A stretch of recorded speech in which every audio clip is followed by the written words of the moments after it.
नमस्कार स्टूडेंट्स, आज की कक्षा में आपका स्वागत है। मैं डॉक्टर प्रियंका चौहान, सहायक आचार्य भूगोल, राजकीय कन्या महाविद्यालय राजसमंद। हमारा जो पहला पेपर है उसी के अंतर्गत हम प्रादेशिक भूगोल का अध्ययन कर रहे हैं। उसी के अंतर्गत हम अपना जो फर्स्ट यूनिट है जापान, उसकी स्थलाकृति और अपवाह तंत्र का अध्ययन पिछली कक्षाओं में कर चुके हैं और आज हम पढ़ रहे हैं जापान की जलवायु। जापान हमने पिछली कक्षाओं में देखा है। जापान की जलवायु क्या होती है।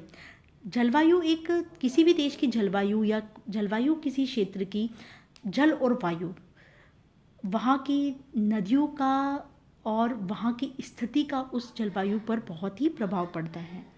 जापान की जलवायु शीतोष्ण कटिबंधीय मानसून प्रकार की जलवायु है और हमने पिछली कक्षा में पढ़ा भी था कि जापान की जो स्थिति है वो प्रशांत महासागर और जापान सागर के मध्य में स्थित द्वीपीय प्रकार की स्थिति है। इसका प्रभाव जो है वो जापान की जलवायु पर पड़ता है।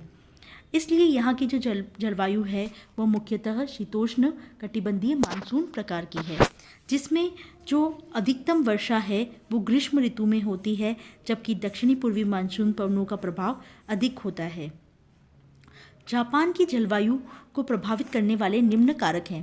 जापान की जलवायु को प्रभावित करने वाले निम्न कारकों को पढ़ने से पहले हम जापान की स्थिति को देख लेते हैं। जापान की स्थिति को हम देखें तो होक्काइडो, होन्शु, क्यूशु, शिकोकू 4 द्वीपों और द्वीपीय स्थिति के मध्य में, और जो हमने देखा कि जापान में जो भौतिक आकृति हैं वो अधिकांश 70% भाग जो हैं वो पर्वतीय है, फिर मैदानी भाग भी पाए जाते हैं और द्वीपीय क्षेत्रों की अधिकता है। 3 प्रकार का क्षेत्र यहाँ पर अधिकता से पाया जाता है और उनका जलवायु पर अत्यधिक प्रभाव पड़ता है। तो आइए हम विस्तारपूर्वक अध्ययन करते हैं जापान की जलवायु का। तो जापान की जलवायु को प्रभावित करने वाला सबसे महत्वपूर्ण कारक जो है वो है इसकी द्वीपीय स्थिति।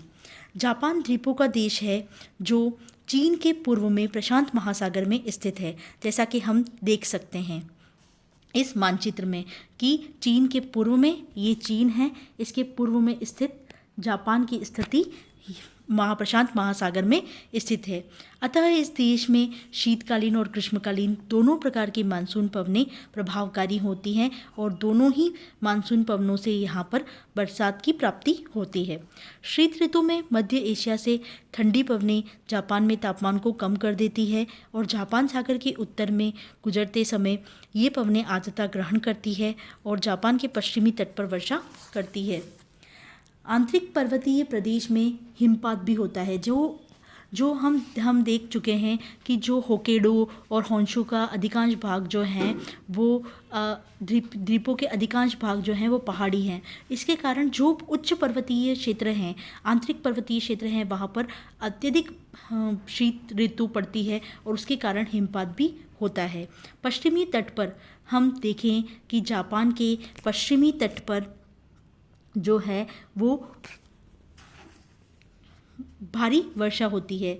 उदाहरण हम लेते हैं तकादा का, जिसमें दिसंबर माह में 50 सेंटीमीटर वर्षा प्राप्त करता है और ग्रीष्म ऋतु में यहाँ पर दक्षिणी पूर्वी मानसून पवनें चलती है जो गर्म और आर्द्र होती है। अतः पूरे जापान में नियमित रूप से वर्षा होती है, क्योंकि इसे गर्मी के मानसून और सर्दी के मानसून दोनों से ही वर्षा प्राप्त होती है। अधिकतम वर्षा पूर्वी और दक्षिणी पूर्वी भाग में हम देख सकते हैं कि पूर्वी और दक्षिणी पूर्वी भाग में प्राप्त होती है। उदाहरणतः हम देखें तो कागोशिमा जून माह में लगभग 45 सेंटीमीटर वर्षा प्राप्त करता है। दूसरा जलवायु को प्रभावित करने वाला कारक है आंतरिक पर्वतीय क्षेत्र। जो जापान का अधिकांश भाग जो है वो हम जानते हैं कि पर्वतीय है और आंतरिक भाग में जो पर्वत है वो काफ़ी ऊंचाई वाले हैं। इस पर्वतीय भाग की उपस्थिति से जलवायु में स्थानिक विषमताओं का होना स्वाभाविक है, क्योंकि कहीं पर द्वीपीय स्थिति है और कहीं पर मैदानी क्षेत्र है और इन जो पहाड़ी क्षेत्र हैं वहाँ ऊंचाई अधिक है, इसलिए यहाँ स्थानिक विषमताएं भी पाई जाती है। हम देखते हैं कि होक्काइडो द्वीप में शीत ऋतु में भारी हिमपात और वर्षा होती है और तेज हवाएं चलती है और आकाश में प्राय बादल छाए रहते हैं। इसके विपरीत दक्षिण और दक्षिणी पूर्वी होंशु के मैदानी भागों में शीत ऋतु कम ठंडी पड़ती है और तापमान कदाचित ही हिमांक से नीचे हो पाता है। इस तरह हम देखते हैं कि क्यूशू में जो मैदानी क्षेत्र हैं उनमें जो है वो तापमान सामान्य रहता है, वहाँ पर कोई हिमपात नहीं होता और कम ठंड पड़ती है। तीसरा जो जलवायु को प्रभावित करने वाला, जापान की जलवायु को प्रभावित करने वाला महत्वपूर्ण कारक है वो इसका है अक्षांशीय विस्तार।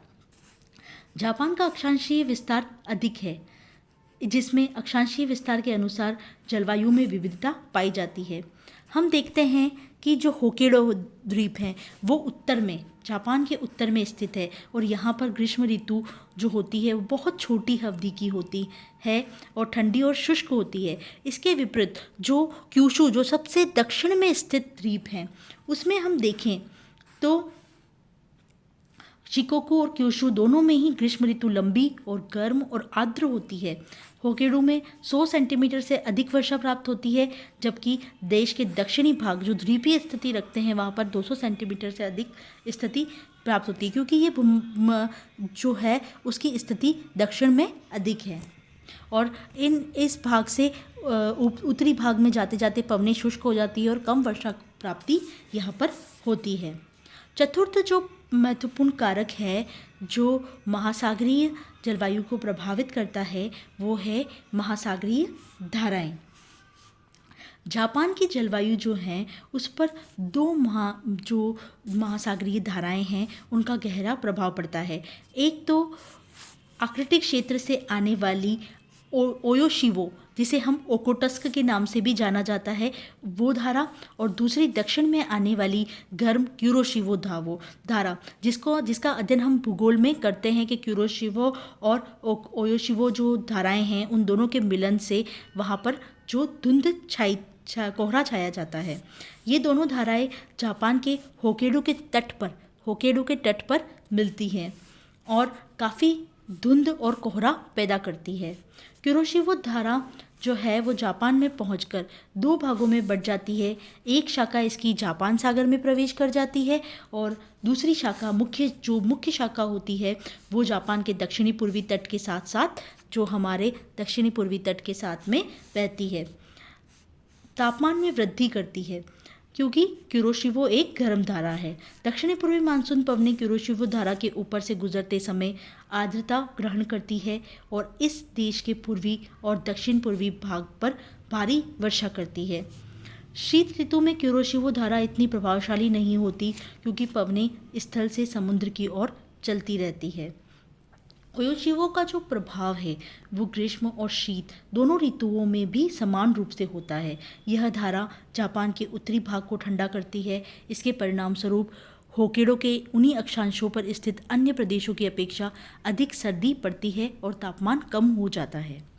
इस तरह हम जो 5वां महत्वपूर्ण कारक है वो है वायु राशियाँ। जापान की जलवायु को निम्नलिखित वायु राशियाँ प्रभावित करती है। पहली हैं साइबेरियाई वायु राशि, जिसे हम ध्रुवीय महाद्वीपीय वायु राशि भी कह सकते हैं, जो शीत ऋतु में जापान की जलवायु पर प्रभावित करती है। यह वायु राशि शीतकालीन उत्तरी पूर्वी मानसून की भांति व्यवहार करती है, जिसके परिणाम स्वरूप जापान सागर के तट पर बादल छाए रहते हैं। प्रशांत महासागर के तट पर वातावरण शुष्क रहता है और आसमान साफ होता है। ग्रीष्म ऋतु में 2 वायु राशियाँ हैं वो जापान की जलवायु को प्रभावित करती है। एक तो है ओगासावारा वायु राशि जो उष्णकटिबंधीय वायु राशि है और दूसरी दक्षिणी पूर्वी दिशा से जो आती है वो ओखोटस्क वायु राशि जो ध्रुवीय महाद्वीपीय वायु राशि है। जो ये दोनों वायु राशियाँ जो हैं वो जापान के ऊपर एक दूसरे से मिलती है और अपनी शक्ति के अनुसार जापान की जलवायु को प्रभावित करती है। इस तरह जापान की जलवायु को प्रभावित करने वाले जो कारक है द्वीपीय स्थिति, आंतरिक पर्वतीय क्षेत्र, अक्षांशीय विस्तार, महासागरीय धाराएं, वायु राशियाँ व अन्य कारकों का हमने आज अध्ययन किया है। धन्यवाद।